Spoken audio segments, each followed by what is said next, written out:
So this is a very short introduction to what Kokkos is. I'm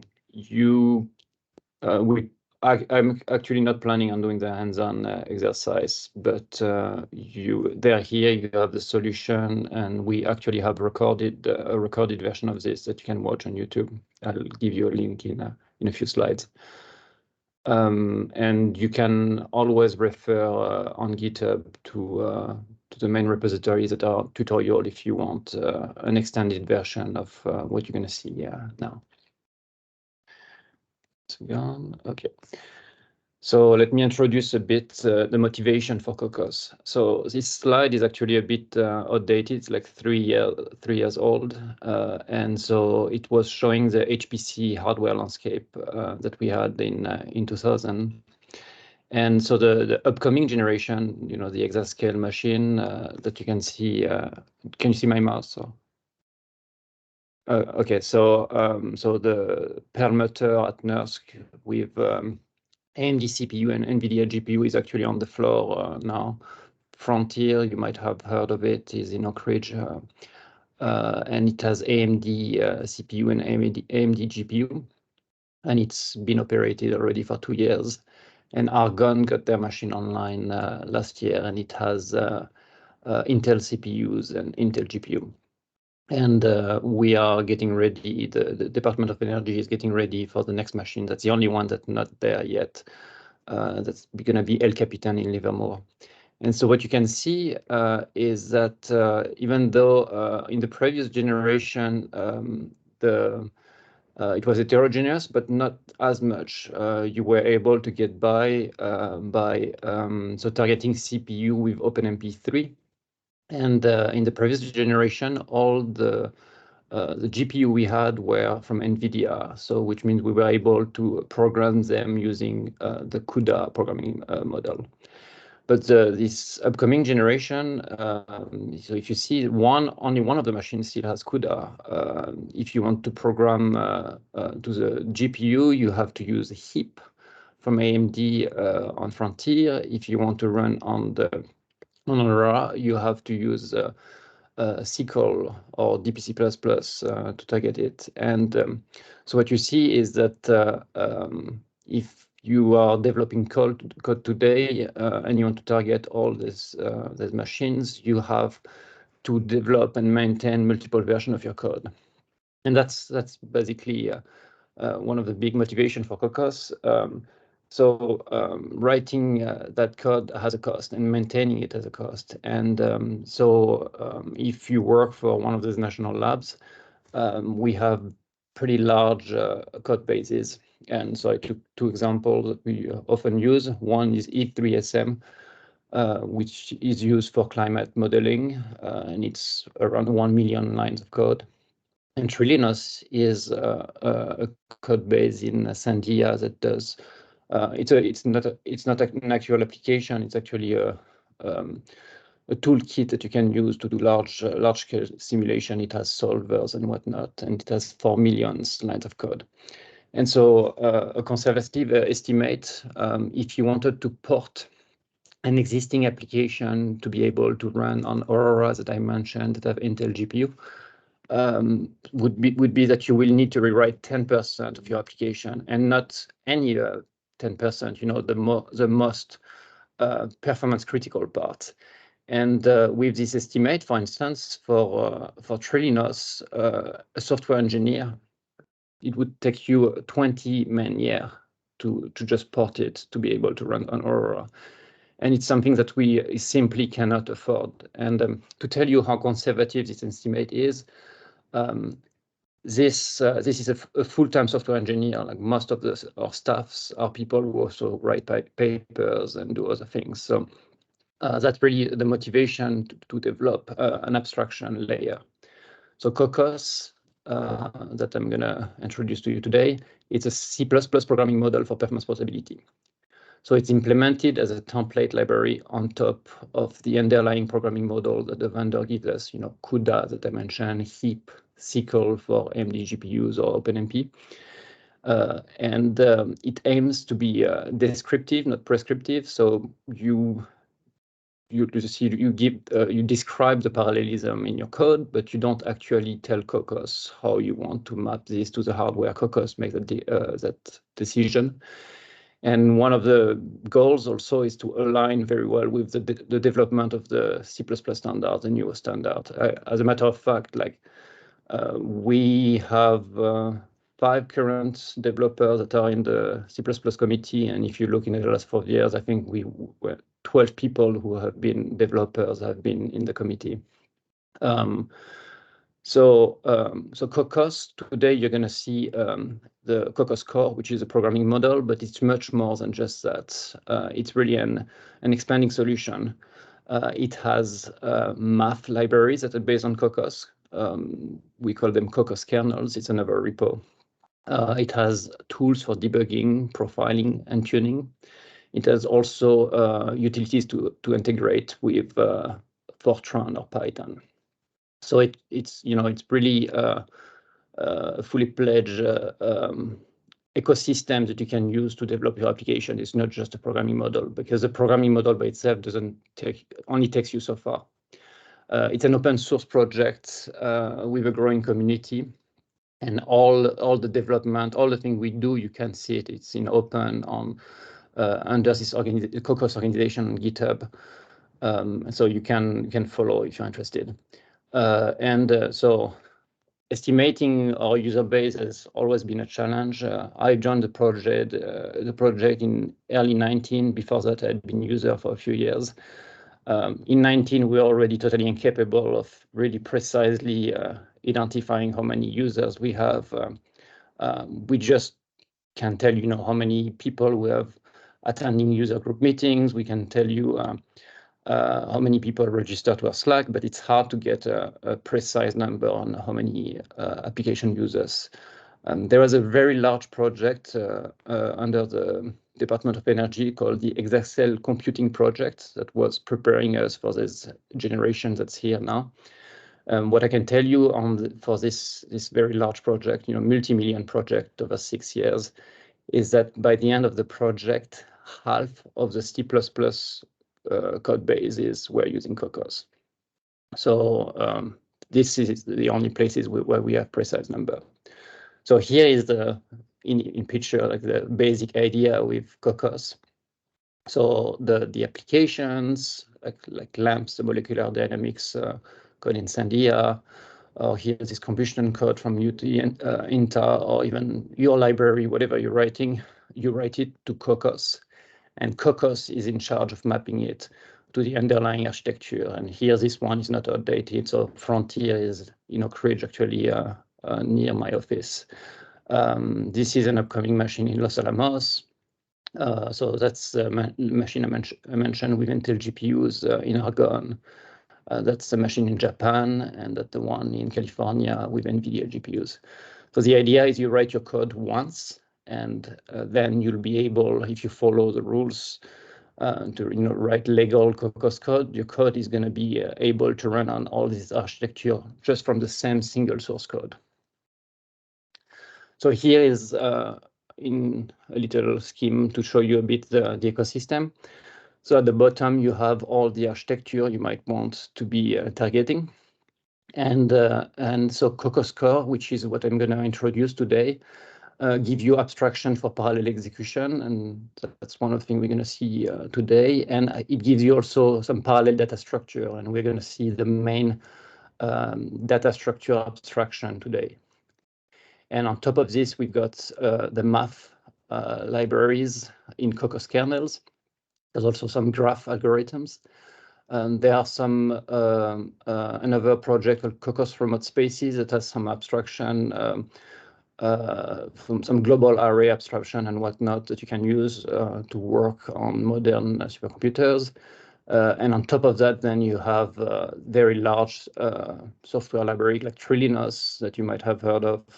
There is PETC also in Argonne that's being used, that use Kokkos now. And then all the scientific engineering applications are built on top of these libraries. So we have a concerted effort to do support that's under this that I try.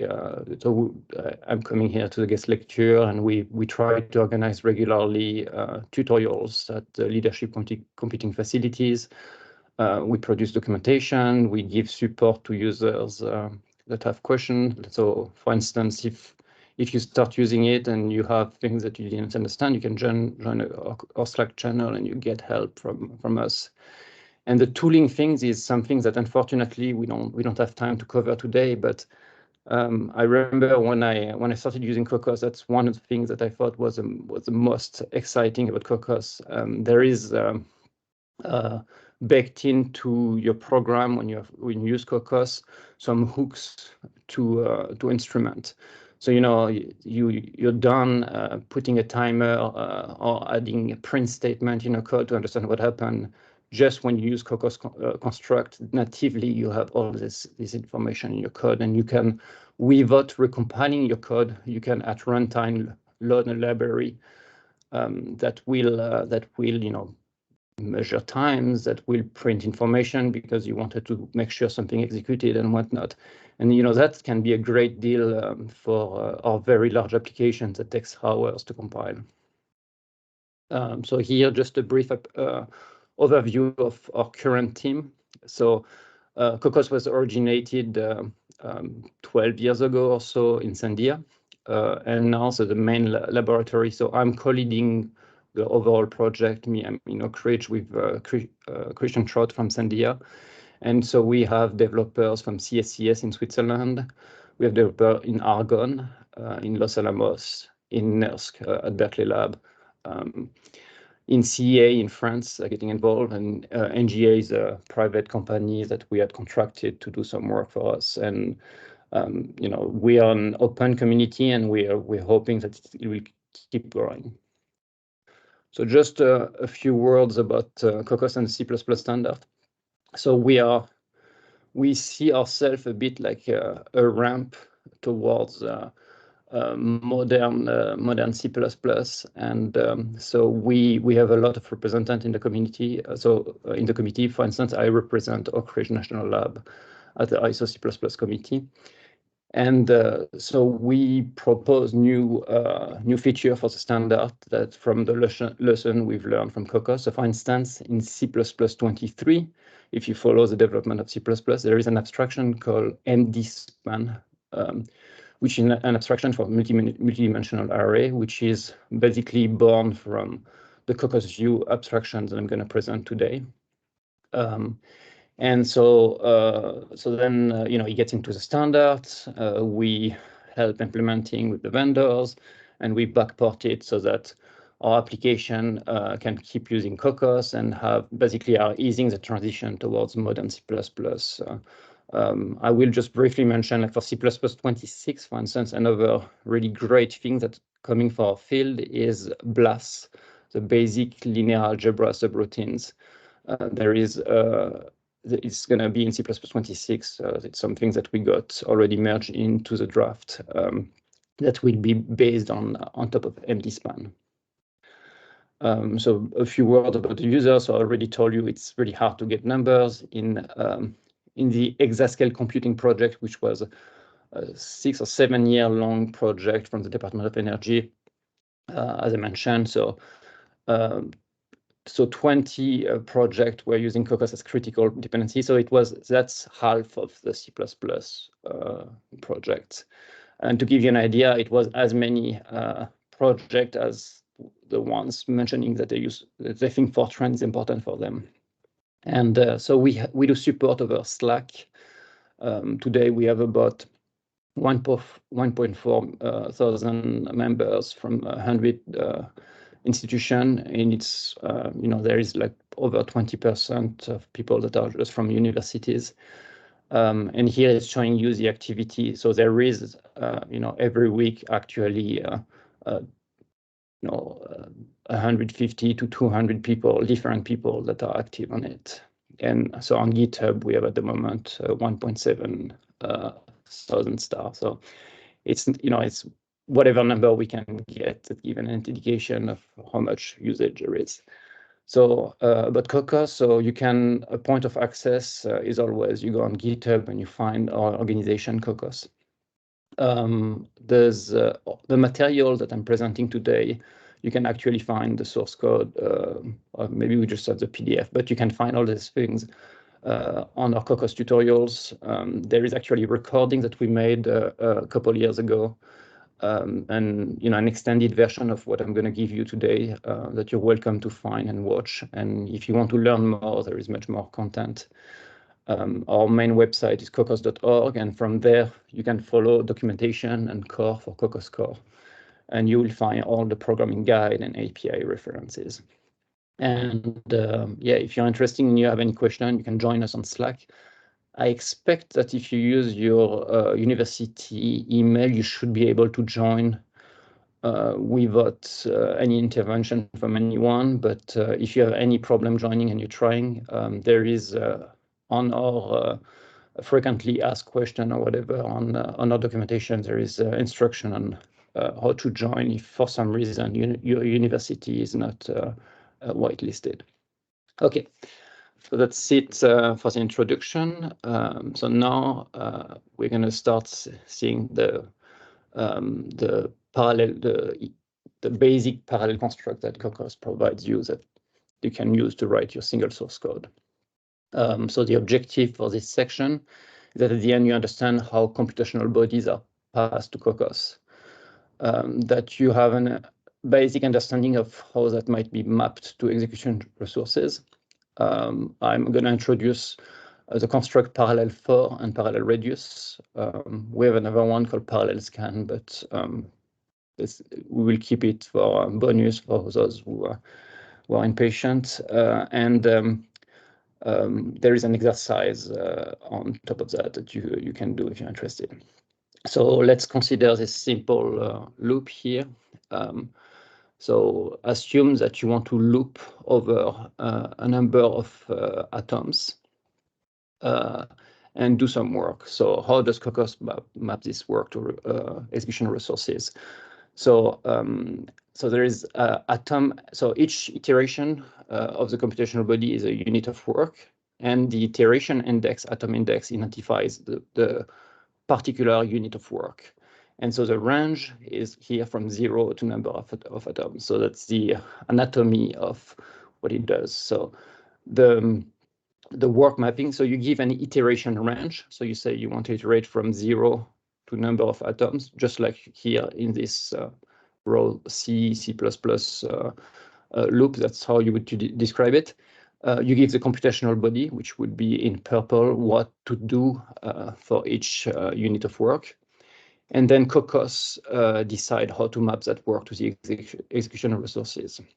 So I'm sure you've already seen data parallel patterns in your class, but this is really important you understand this concept. It means that it would be a valid, so you cannot have any expectation of concurrency, that any other iteration is running at the same time as your own. So you're not allowed to write your own synchronization mechanism because you cannot expect that others will run concurrently. And it would be a legal Kokkos implementation of a backend to randomly execute all unit of work in the range. So just shuffle, do a permutation and do it. That would be a valid implementation for Kokkos.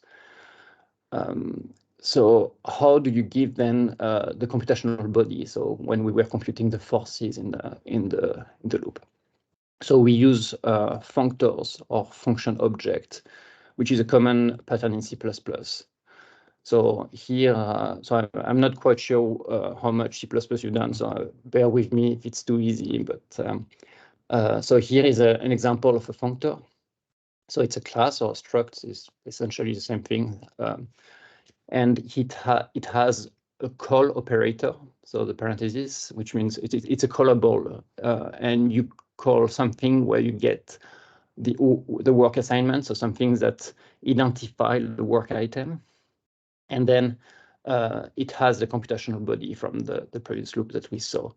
It's const callable, so when you write your first functors, you might forget the const and your compiler will yell at you, but you'll get used to it really quickly. So then how is the work assigned to functor operator? So, so the total amount of work is given to a Kokkos pattern. So here is an example. So you've defined your parallel functor, you create your functor, and you would write Kokkos parallel 4. You would give the number of iteration, and then pass your functor. And so the work items are assigned to functor one by one. So here for a one-dimensional range like this, the signature of your functor is expected to take an integral type. You can use whatever you think is appropriate. Here we took 64 signed integer bits, but you could use just int. That's fine. And here is what I was telling you about concurrency and order. So so you cannot write your own synchronization mechanism because concurrency and ordering of parallel iteration is not guaranteed by Kokkos runtime. So it's to the discretion of the backend that's being used for the architecture that you're targeting. Okay, so now the complete picture. So if we go back to our example with atoms, so you would define a functor which has the call operator and the data.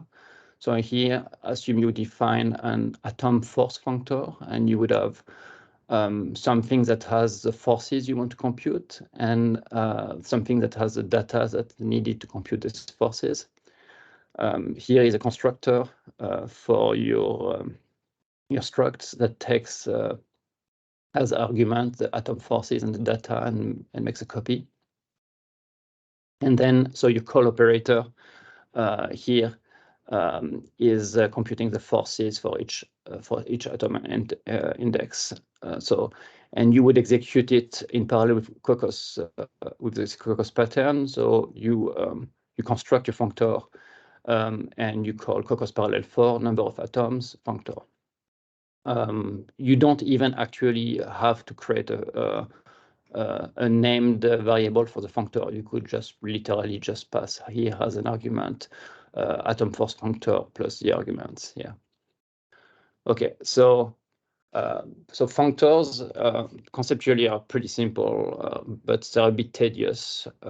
And C++11 came with lambdas, which in some situation like this one can be very handy because they give you a very test syntax to do the same thing.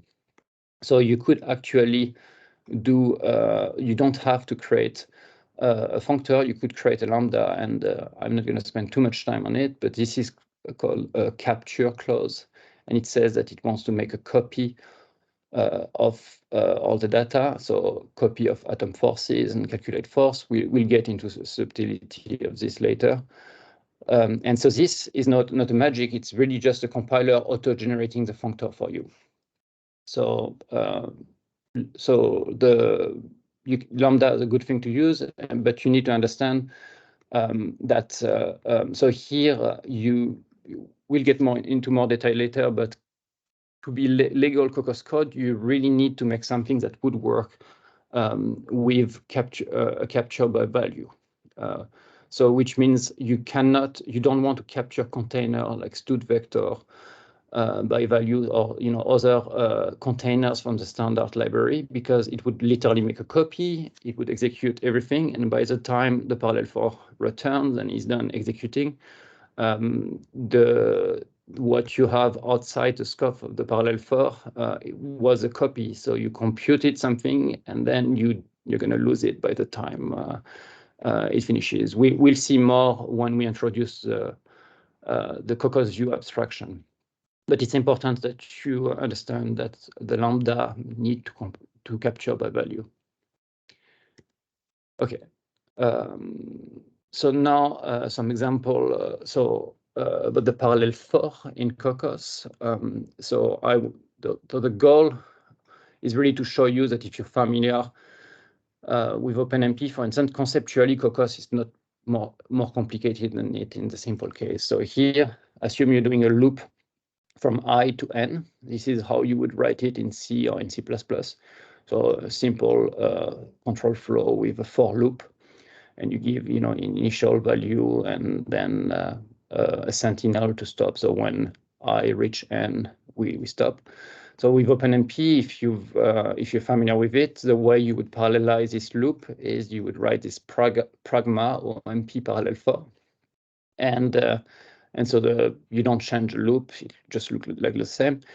And so in Kokkos, the syntax for this would be parallel for. You give the number of iteration, then you pass your lambda. So essentially, if you look at it conceptually, it's not much more complicated. It's just that the annotation just go to different places. If you understand what I'm saying.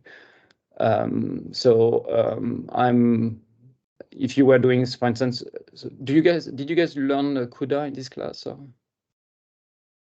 Okay, so you see that Kokkos, it's not prescriptive. You don't have to talk about things like block size and grid size and whatever. You really describe.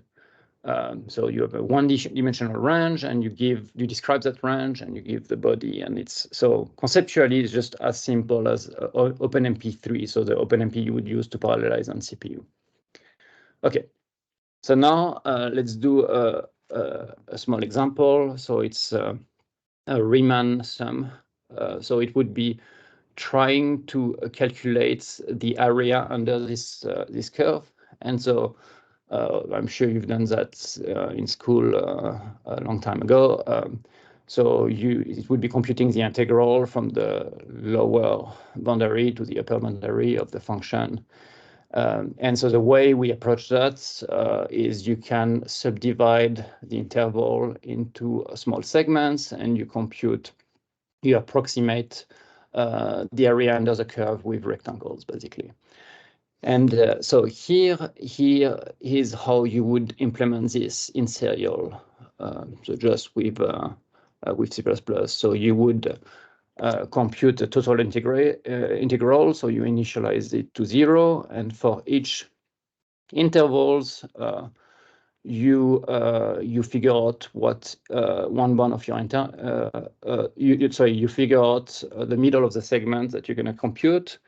You evaluate the function at this place, and then you add to the total integral the contribution from this rectangle you're computing right now, and that's it. And so you multiply by dx at the end to save on cycles, but it's just as simple. So how would we parallelize this thing with Kokkos?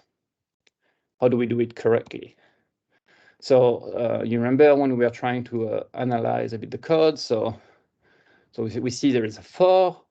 We recognize here the policy. So a one-dimensional policy start from 0, goes to number of intervals.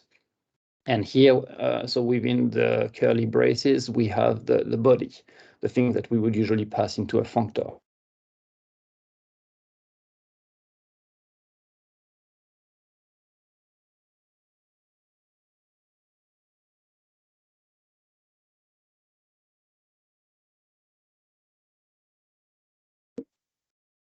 Did I lose you? Yeah, I think I'm back, or I lost you. Okay. Did you guys hear me when I was introducing the serial version? Mm-hmm. Okay. Yeah. So here is the first attempt. So same thing. We initialize the total integral, and we do a Kokkos parallel for. So our range goes from 0 to number of intervals. So we just give number of intervals, and so we just pasted the body right inside it, and we contribute to the total integral.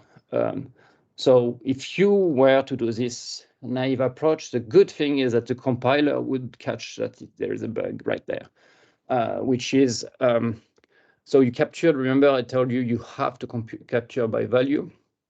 And so in C++, when you do that, implicitly, it will make total integral be a constant, okay? And so the error, depending on the compiler, is basically going to tell you that you cannot add to total integral because it's a constant within the scope here. So So that's a good thing. The compiler, so you're not going to waste time at runtime. Like the compiler tells you there is a problem in your code. And so we all know how to deal with pointer, and we can try to beat the compiler. And so here it's another silly way of trying to fix that, which is, oh, okay, so whatever is going to be computed is going to be const. So let me use a pointer to the total integral. So here I initialize a pointer to the total integral. So the pointer cannot change, right? But the value it points to can change. So it's just trying to be smart here. And it says, oh, no problem. You don't want me to make total integral pointer point to something else. But yeah, I'm still allowed to increment the value it points to. So there's a problem with this, which is this is great. You're gonna get it to compile, but you just wrote a race condition right here. And so I'm sure, bear with me if it's too easy. I'm sure you guys have seen that in this class. But so the idea is that if you parallelize this thing, you're going to get race constitution between different threads potentially. So you would have the thread 0 would load the current value of the total integral. Then as it incremented, the other one is loading the initial value or whatever value it was. So they both saw the same value. Thread 0 write his contribution, and then thread 1 write his contribution, but didn't see that thread 0 contributed. So you just computed garbage, essentially. So the root problem with this code is that we're using the wrong pattern. So when we say parallel for, this is not a parallel for. This is a reduction that we're trying to do. And so reduction are things where you combine the result of work that's contributed from all the iteration. So if you're familiar with OpenMP, you would recognize immediately. Now the correct way to do that would be you do a pragma OMP parallel for reduction, and you name the value you reduce into final reduced value, and you say plus. It's a sum reduction, because you could do other operation like computing the maximum values. You could be doing multiplication or whatnot. It's very powerful. So Kokkos is similar, and it has a notion of reduction. So anyway, the important thing is to recognize here that the pattern was not a parallel for, it was a parallel reduce, a reduction. And so in Kokkos, there is another pattern called parallel reduce. And the correct way to go about it, I guess as we saw, would have been to do, so you initialize your value. So the initial value that you put here, you don't actually even need to initialize Kokkos, because the result, because Kokkos is going to overwrite it. It's going to be initialized to the neutral element, which happened to be 0. Yeah, I should have changed this. It's usually misleading. So basically, just this is an output variable, so it's not going to read the initial value. And so the parallel reduce in Kokkos, so you describe the range, it didn't change, and then you pass a functor. And so in a parallel for, you were just doing n and functor, but here, as a trailing argument, you pass the value you reduce into. And so we're going to see the signature of the functor now. So here, just briefly showing you with using a lambda so that we don't have to write a functor. So here is how the code would have looked like with OpenMP and with Kokkos. So the lambda here, the thing to note is there is this integral value here to identify what work item we're computing. And there is this value to update, so this partial sum thing that you will contribute to. If you were playing a bit with OpenMP actually, and you just out of curiosity, when you ran OpenMP, you printed the address of total integral, you would see that the different threads see different addresses for it. So conceptually here, when you use OpenMP, you make your compiler do the trick for you. But here, actually, I knew OpenMP from years before, but I really liked the Kokkos approach when I started just like you to learn Kokkos, because I thought it was closer to the reality, to how this actually works underneath the hood. And so the way it works is that you contribute into a partial result, and it's only finally combined at the end. And so just like what I said, the second one is a thread private value. And so you pass it by reference, non-constant reference. Okay. So this is the, since you've seen your first parallel for and parallel reduce, one thing that would be good if you start using Kokkos is to get these good habits from the beginning. The parallel for and parallel reduce function in Kokkos, they have an optional leading argument where you give a name, to your construct, and it's very handy. So it can be anything that can be convertible to std string, and it's very handy later when you will run a profiling tool on the code you've written. So get in the habits, if you write Kokkos code, to give it a name. So here you could have call it reduction or compute Riemann integral, whatever. It's as I said, later you're going to be grateful that you did so when you're in a more complex code and you want to find what's going on, because this thing is being passed along to the tools. Okay, so here is where usually we would have done the first exercise, which is computing the inner product between a vector y and the product of a matrix A times x. The first few exercises of the tutorial, so beyond what you're going to see today, because in Kokkos, in the main thing, today we won't see hierarchical parallelism, but when you go further, you keep getting back to this example, which is always y dot ax. Because it's just online and we don't have much time, I'm not even going to bother doing it. I'm just going to briefly explain. And if you have really any question, so if you don't want to interact with me, just go and watch the result online on YouTube. But if you have any question, don't be shy. Find us on Slack. Find me. I'm there on Slack also all the time. And ask me by any means. Ask question if you have problems. So the first program that you would write would look like this. So you include Kokkos core, which is our main header, and then you write your main. And so what you do is you need to initialize Kokkos before you do anything that uses Kokkos, and you need to finalize it, which shouldn't be too surprising if you have experience with MPI or things like that. And then so you would do your computation within this curly brace. Why did we add curly brace?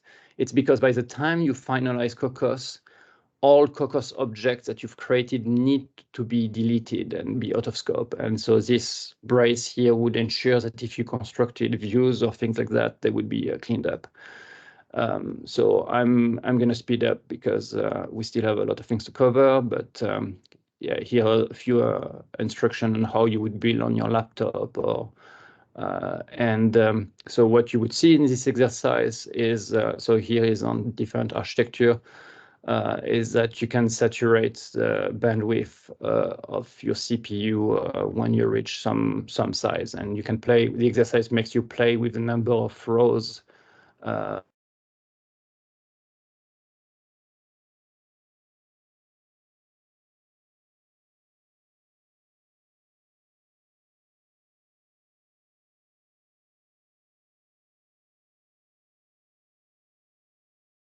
My back.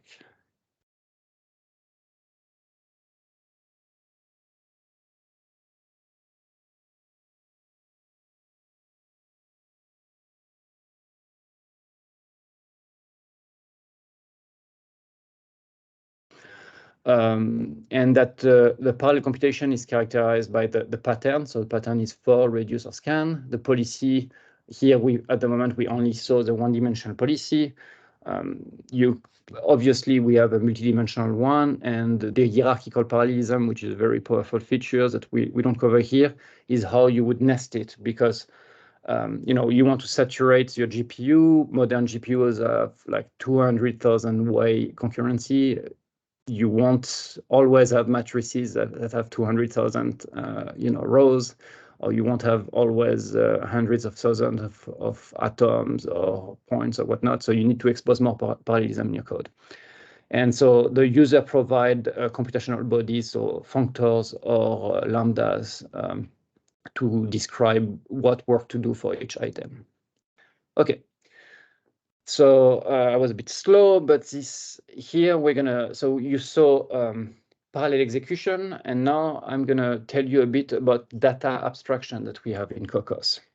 And the main data abstraction that we have in Kokkos is called the view, Kokkos view. And so the goal for this section is that you understand a bit how you construct it and what it does. So the motivation for the view is the following. So here I have example of doing, so it's ax plus y, x and y are vectors, and a is a scalar. I'm sure you've seen that in previous lecture. Here is how you would attempt to write it with a lambda, and here is how you would do it with a functor, but there is a problem, which is here, x, the vector x and the vector y reside in the CPU memories. So we need a way to store data, and which can be communicated to the accelerator, to the GPU. And that's how we introduce views. So the view is a lightweight C++ class with a pointer to an array, and some little, so it has metadata. The metadata are things like where does the memory live, and things like on multidimensional arrays, information of how it's laid out in memory.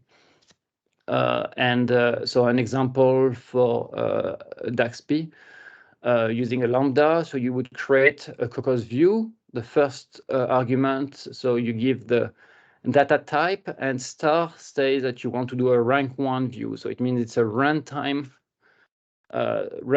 none size for a one-dimensional array.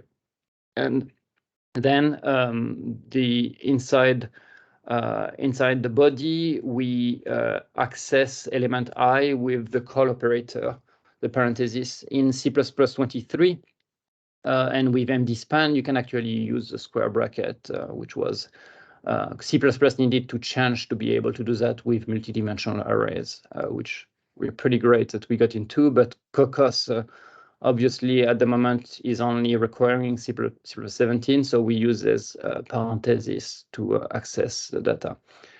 So views are like pointers. So when you give them to your functors or to your functions that you write in general, you can just pass them by value. That's fine. It's a bit like a shared putter, like in the standard library. So the smart pointers, it's about the size of 3 pointers. Anyway, the view of a view, so it's a multidimensional array that can be 0, so for a scalar value, and can go up to 8 dimension. So if you want a vector, you do a rank 1, for a matrix rank 2, and etc. The number of rank is fixed at compile time. It's not something you can change. The arrays are rectangular, and you can, if you know some of the dimension at compile time, you can inject this information when you create the view. So here are a few examples of creating 3-dimensional views. So they all have double at data type. The first version, here, with the parallel construct, we recommend to pass a label, but you don't have to. With views, this is required. You cannot construct if you don't pass a label. And same thing is very useful because when you instrument your code and you want to see where is the memory allocated, or if there is memory access violation in your code, we're going to be able to exploit this information to give you diagnostic of what you messed up. And so the first version, so you pass a label and you pass N0, N1, N2. so 3 runtime dimension, and then just showing you all the combination, the last one being where you pass at compile time all the dimension. So the compile time dimension have to come last. It's not a Kokkos limitation, it's really a C++ limitation, and MDSpan that was standardized in C++23 actually has a slightly different syntax that I don't have the time to cover now, but that lift that requirement where you can, so basically you can mix compile time and runtime dimension with MDSpan. And here, so assume you've created your view, you would access with indices I, J, K. And here, so this one is assigning value 5.3. Okay, so the view, there is no hidden allocation. So when you construct a view initially, we allocate, but then every time you do copies or assignments, there are shallows. So meaning that it's like if you were copying a pointer, right? You don't, it's not like with stud vector where you would copy.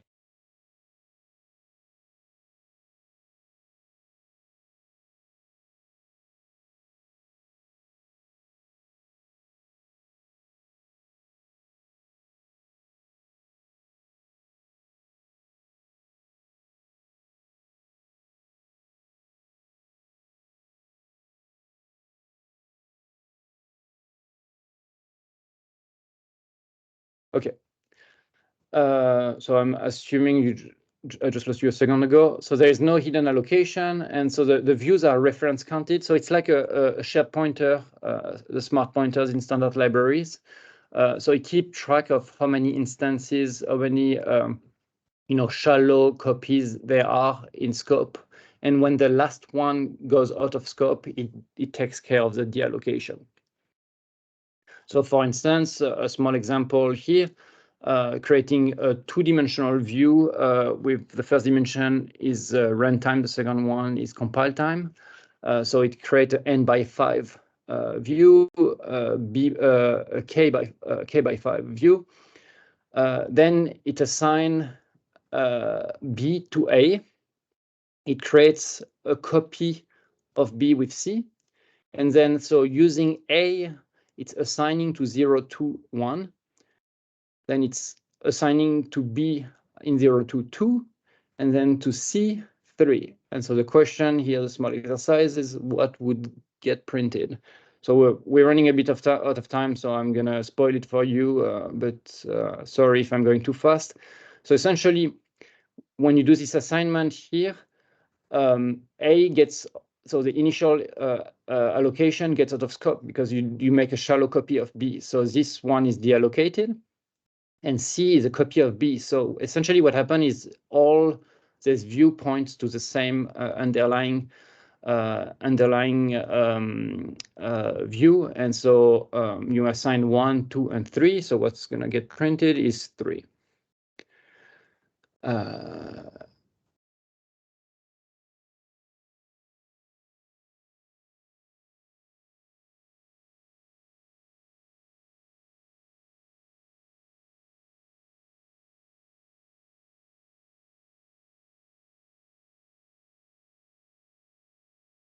I'm very sorry about that. I'm in a hotel room. I thought the internet would be a bit better.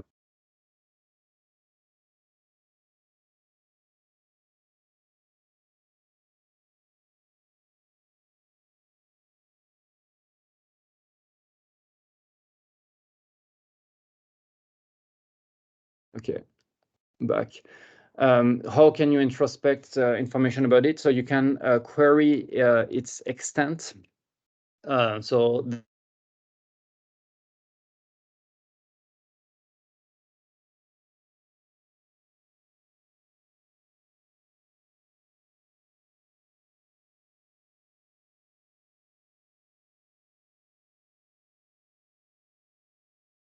okay. So you can even query whether a dimension is none at compile time with using static extent. If it's not none at compile time,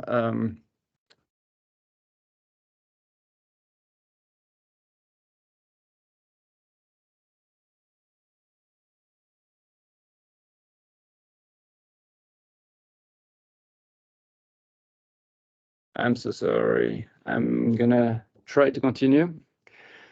So you can retrieve the pointer of the underlying allocation with the data member function, and the label can be accessed with the label member function. So here is an example, creating again a rank 2 view called A N0 by 5. You can assert that the first extent is N0. You can assert at runtime also that the second extent, so extent 1, is 5. But you can actually static assert, so you can check at compile time that the extent of the second one is 5, so which is really handy. You can assert that the pointer is not null pointer because there is an allocation, it points to something. And you can retrieve the label and see that it really used the name that you passed. Okay, I'm gonna speed up about it on this. And so I am gonna try not to cover two very important concepts in Kokkos, which are execution spaces and memory spaces. So here, what you can see is kind of an abstraction of the machine that Kokkos targets, which has some network interface. It has then a number of cores with NUMA domain. They have access to some DRAM, some VRAM. They may or may not have on-package memory. And then there are a number of accelerators that are available. And so an execution space in Kokkos is an homogeneous set of cores and an execution mechanism. So it's a place to run your code. So on this abstract machine, that's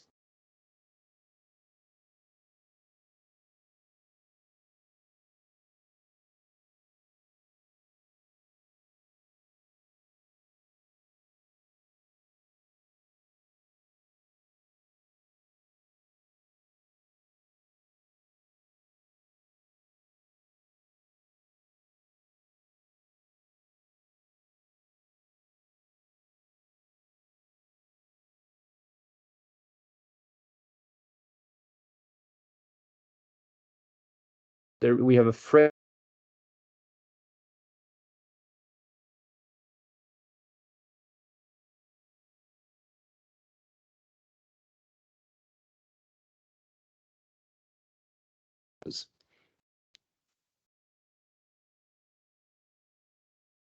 Feedback?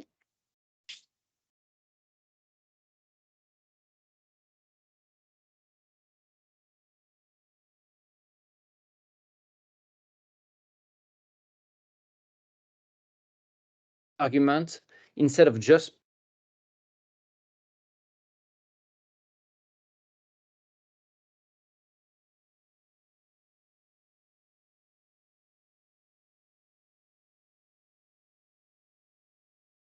a range policy that takes an execution space template parameter, and that's how you tell Kokkos where to execute with this template argument here.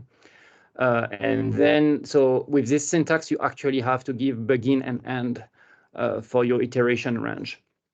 So the syntax that I showed you initially is actually a shorthand. So Kokkos interpreted as a range policy from 0 to number of intervals.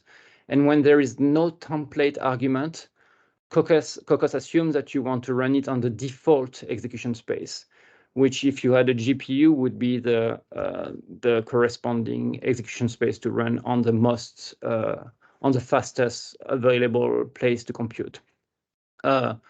To enable execution spaces in Kokkos, you do it at configuration time. So Kokkos must be compiled with the execution spaces enabled. You need to initialize Kokkos and finalize before you can execute this. And one thing that I hadn't shown you before is that the functor, the lambda, you don't write the capture. You actually need to have a decoration. So if you're familiar with CUDA, it shouldn't surprise you too much. That has stuff like host device, the host device marking in Kokkos. And so it looked like this. So we have function annotation. So there's a Kokkos inline function macro. There is also a Kokkos function macro here. Inlining doesn't give you anything. But anyway, so that's what I was saying. So if you were doing CPU only, Kokkos function would collapse to nothing, Kokkos inline function to inline. And if assume you're using heap or CUDA, it would give you the device host annotation. So when you write your functor or your lambdas in Kokkos, you really have to annotate them. And so we have a corresponding annotation to use with lambdas, which is just Kokkos lambda, which is equivalent. So basically, it has the capture clause by copy and the device host annotation. So execution spaces is how you tell Kokkos where to execute, and so now I introduced something that I omitted for simplicity initially: the fact that you need to decorate the function, the functor, the lambda that you pass to Kokkos that will execute on the device. So here, back to the node that I showed you. So here, what's highlighted on the same node are the memory spaces. So the place where you can allocate resources and put your data. And so that's, it might be the unpackaged memory could be stuff like HBM memory on the CPU cores. You could have DRAM and VRAM, and on the accelerator, so on GPU, you would have global memory of your GPU or whatnot. So the memory spaces. So every view stores data in a memory space, which is none at compile time. And so just like basically you've seen for the parallel construct, if you don't say anything, if you just give a number of iteration, by default, it's using the default execution space. So in Vue, there is other potential template argument you can pass that you can omit. When you omit them, we assume that you want to allocate in the default in the default place. And so if you want to fine-grain control where to allocate in Kokkos, you pass this memory space template argument. And so the different memory spaces. So if you're familiar, so for the host, for your CPU, we have a host space, memory space. And so if you're familiar with CUDA, so CUDA space would be allocating with CUDA malloc or CUDA async malloc. Or CUDA malloc async, I think. So it's a global memory of your GPU. CUDA UVM space, so the name is a bit outdated, but remember Kokkos has existed for a long time. It's basically the page migrated allocation available. So basically you can access from both sides, from the host and the device, and the driver takes care of the migration. And there is also host pin space and whatnot. So this one, usually in your code, you will try not to spell them. And there is a more portable way of doing that, which is there are aliases for shared space or shared host pin. So host pin is something that you can also access on both sides. There is a no copy access when you're on the device side. But so it's trade-off in some algorithm. It's let's say it's beyond the scope of what we can do today. But so you control, the important thing is you can control where to allocate with this memory space template argument. So each execution space has a default memory space, which is used if you don't say anything. Yeah. So when we wrote this earlier, essentially Kokkos just interpret, oh, okay, default execution space, memory space. That's where it allocates. Okay, so a few examples to keep illustrating how it works. So assume you have here your CPU and your GPU. If you construct this view here, the host view, and so you say a two-dimensional view, both dimension run at runtime host space. And so you say host space, so you're telling Kokkos, I want to construct this allocate on the CPU RAM. And so the metadata is on the CPU and point to the CPU memory. So if you were wanted to allocate on the GPU global memory, so on NVIDIA GPU, you would use CUDA space, which again, if you didn't say anything, if you omitted it, that's what would have been used anyway. And so here, what happened when you construct this view is the metadata is on the CPU, but the actual allocation is on the GPU. So the metadata of the view that you have on CPU points to the allocation that's on the GPU. And so when you want to execute on the GPU, so a first attempt here. So we allocate some array, one-dimensional array on the GPU, and we have a parallel. No, it's not a parallel for. It's a for loop. But this for loop, if you just do for, it executes on the CPU, and so this is attempting to read from the file and read the value of the array. And here, then you would do a computation. You would basically accumulate all the values in the array into sum. And so this here is going to be memory access violation because when you parse the data from the file here, the data of the view actually live on the GPU. So when you try to access it from the CPU, you're going to get an error. The second attempt, naive attempt, would be, oh, no problem, let me allocate on the CPU. So you specify the host space here, which is great. Now you're going to be able to actually parse your data. But then when you execute, you're going to get, so you specified explicitly that you want to execute on the GPU with the CUDA template argument here for the range policy. And here is your violation, right? Because this array lives on the CPU. And so you have multiple solutions in Kokkos for that. So either you can use one of those spaces that are accessible from both sides, or you need to what in Kokkos we call mirroring, but which is basically, so the first two solutions are automatic memory management, and the other one, mirroring, is explicit in Kokkos, which often will be the solution you will choose in your application. So mirrors, so there are views of equivalent arrays that reside in possibly different memory spaces.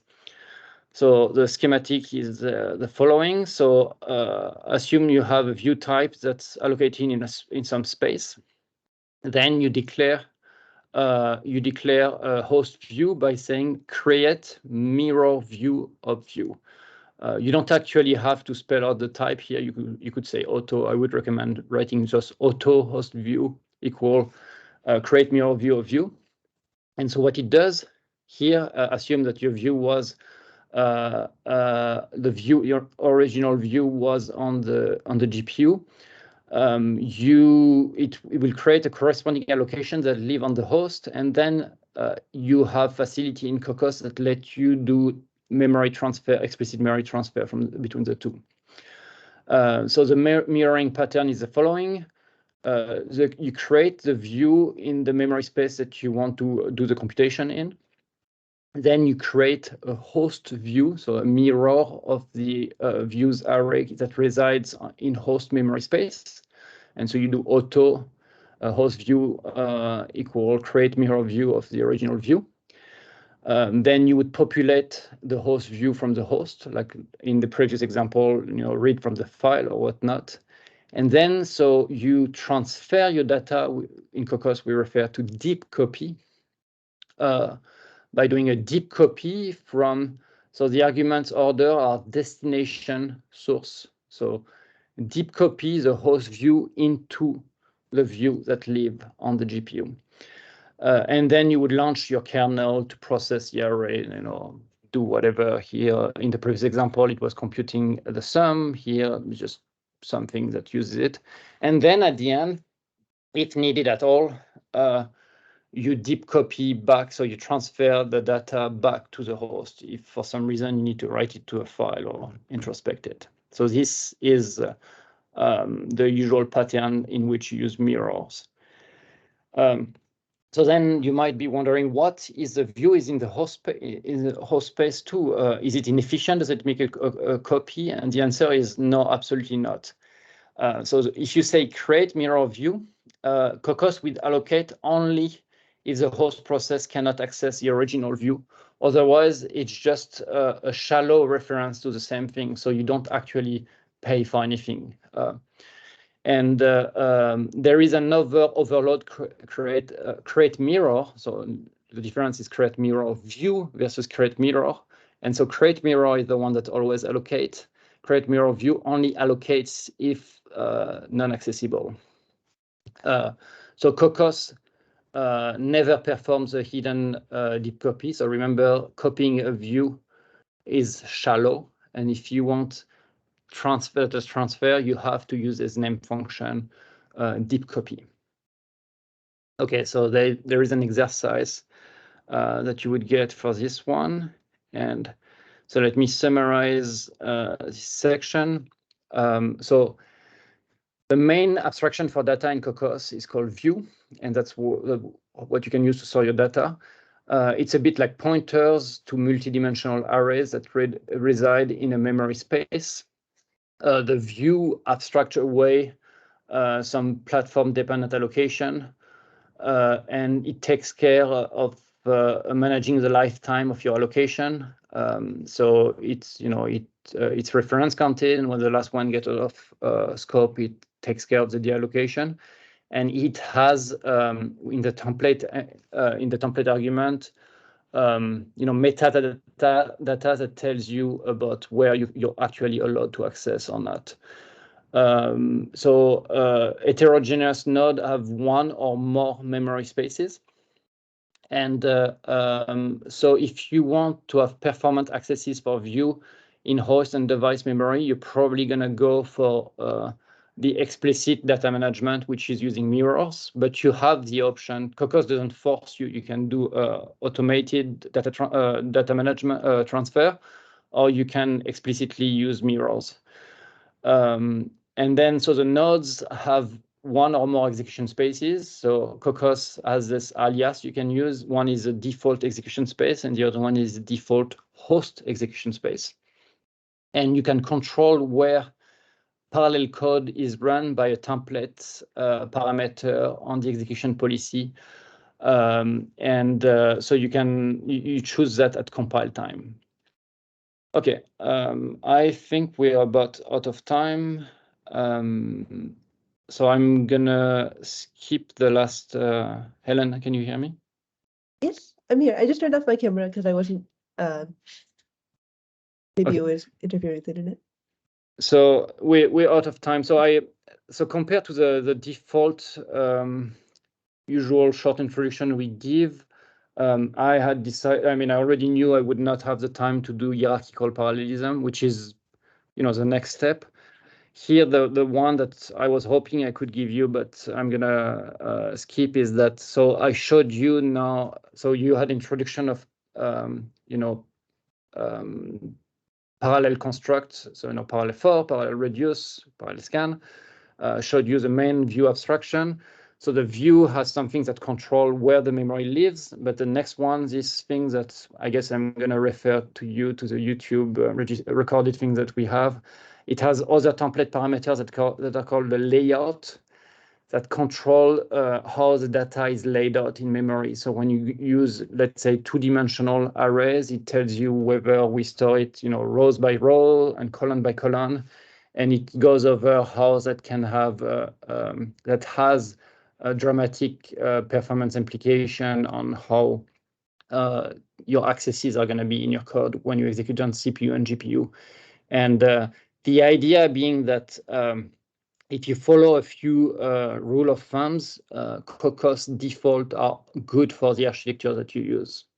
So it's really powerful because it will let you abstract this away and have something that's going to be performant on CPU architecture or on GPU architecture. And that's really one thing. It's unfortunate I was too slow here, but it's really something that's distinguished Kokkos from what you might have seen in CUDA or OpenMP, because others do not have abstraction to describe how the data is layered in memory, and it's something very, very powerful.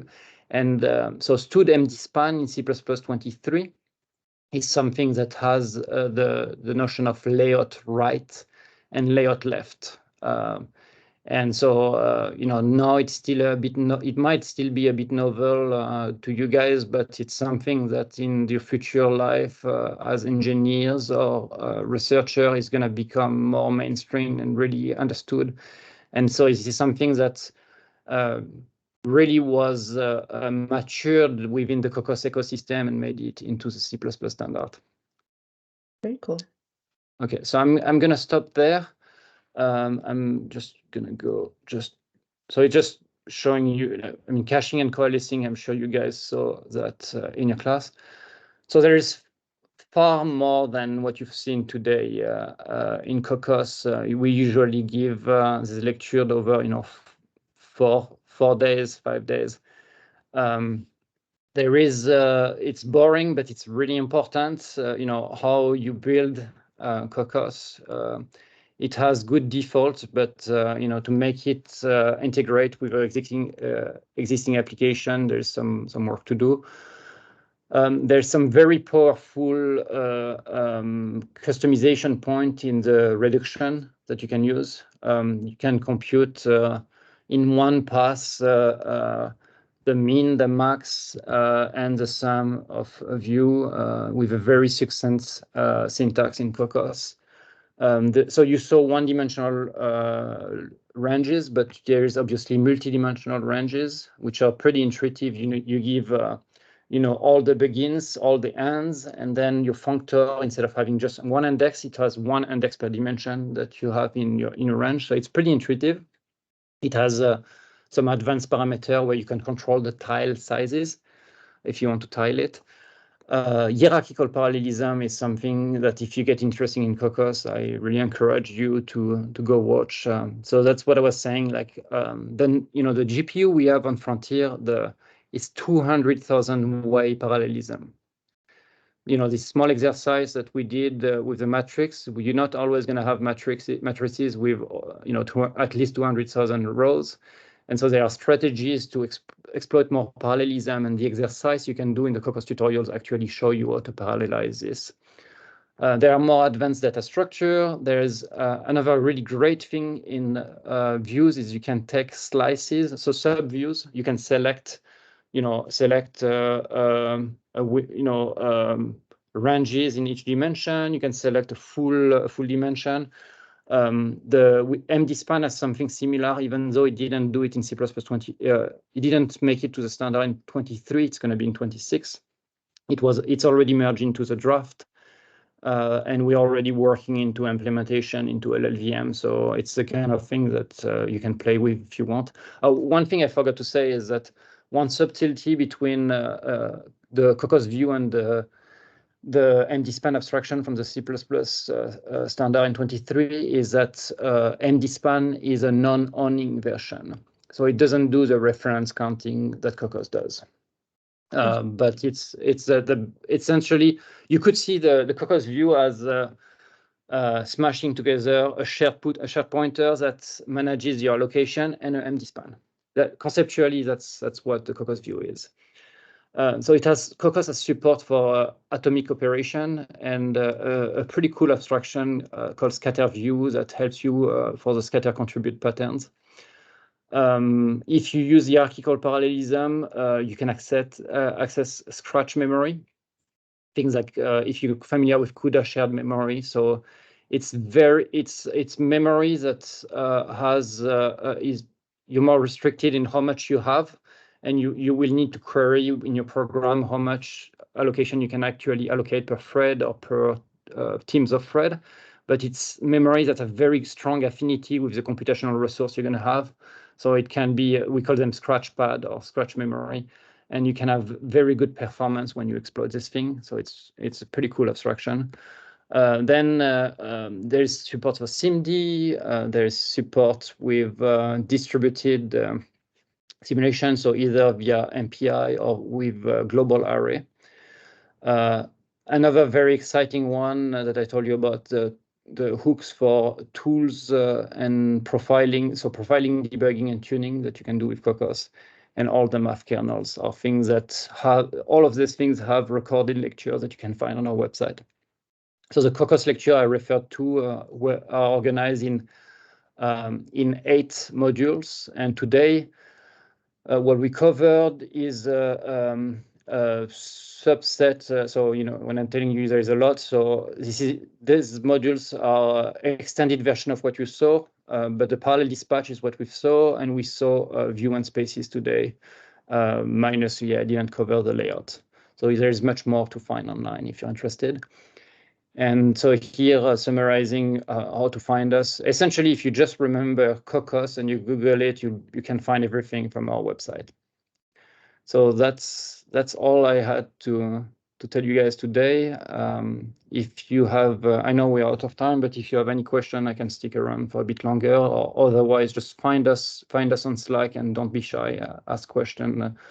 It's a pretty friendly place. The one thing that I really liked that developed over the last years is sometimes you'll ask question before any of the developers even get to it, another user is gonna get back to you and help you because he had the same issue before.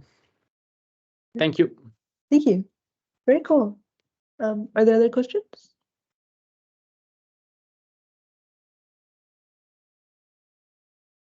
I have a question. Maybe one really quickly. Like, what is the main direction that Kokkos is going in now in terms of like, is the main thing like targeting new platforms or like building new functionalities or? That's does that make sense? Yeah, really good question. It's multiple axes. So we are working on.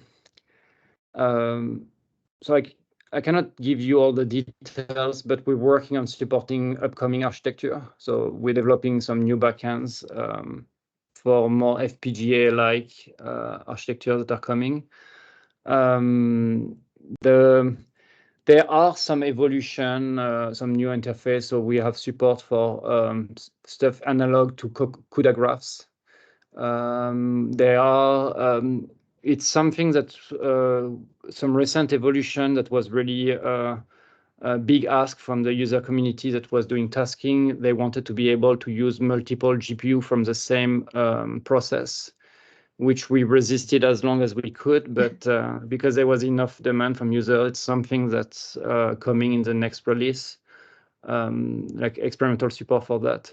And just in general, so Kokkos tried to be a production level solution. So it's we try to be really, really rigorous in our development process to make sure that serious application can use us and use us in production. And so I would tell you that it's probably not even 30% of the activity that we have is developing new stuff. Most of it is boring and improving performance, fixing bugs, supporting users. Thank you. And if if in the rest of your career, if you guys are interested into that and want to do internship at some of the labs, don't be shy. Reach out. We always have internship every summer at the different labs to work on stuff around Kokkos. Cool. Thank you, Damien. Okay, so Elena, I'll send you a copy of the slides and you feel free to distribute. Yes, definitely. And